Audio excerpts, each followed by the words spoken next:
Let's talk about what you're doing related to those that are incarcerated currently in the jail. Well, to begin with, before a person is ever arrested and brought to jail, when law enforcement officers have contact with people out in the community, they have discretion to a point, depending on what a person may, the type of activity they're engaged in, and certain types of offenses they may or may not be charged with. Law enforcement officers have discretion as to whether to give a warning, issue a citation, have a summons issued against a person, which does not require them to come before a magistrate, or to take out a warrant or arrest a person on scene and bring them before a magistrate. If they come before the magistrate, then the magistrate sets conditions of release. And if the magistrate issues a person to the custody of the jail, then the person has to come into the jail unless they post their bond or go to court and have the case adjudicated.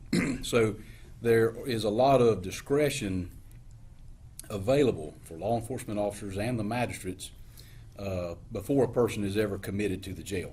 So during this time period where we're all concerned with spreading the coronavirus,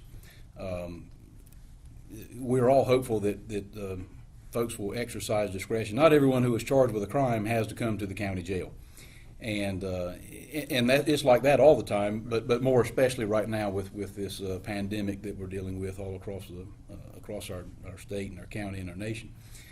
So right now, even more so, everyone doesn't have to be committed to the jail. Now, certainly, people charged with certain offenses, domestic violence offenses, the magistrate can't set a bond until after 48 hours.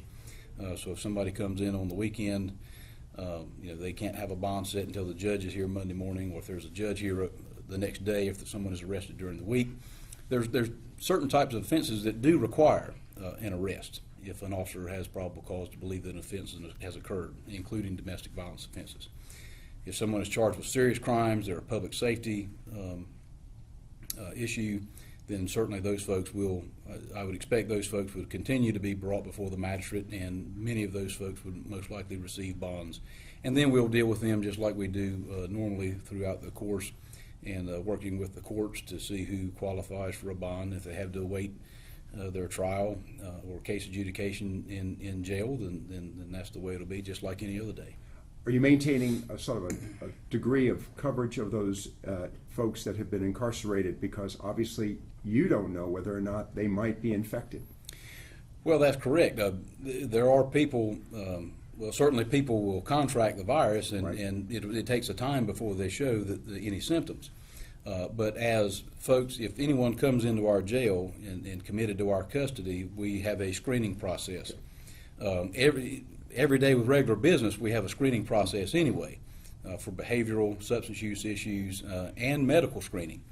And so, but we've increased our medical screening. We have a nursing staff here 24 hours a day. So if someone comes in and their medical symptoms present, there's a screening process. If someone comes in and they begin to show symptomatic signs, then our nursing staff would look at that and address that as best that we can. None of us have a crystal ball, right. And so we just have to take what information we have available.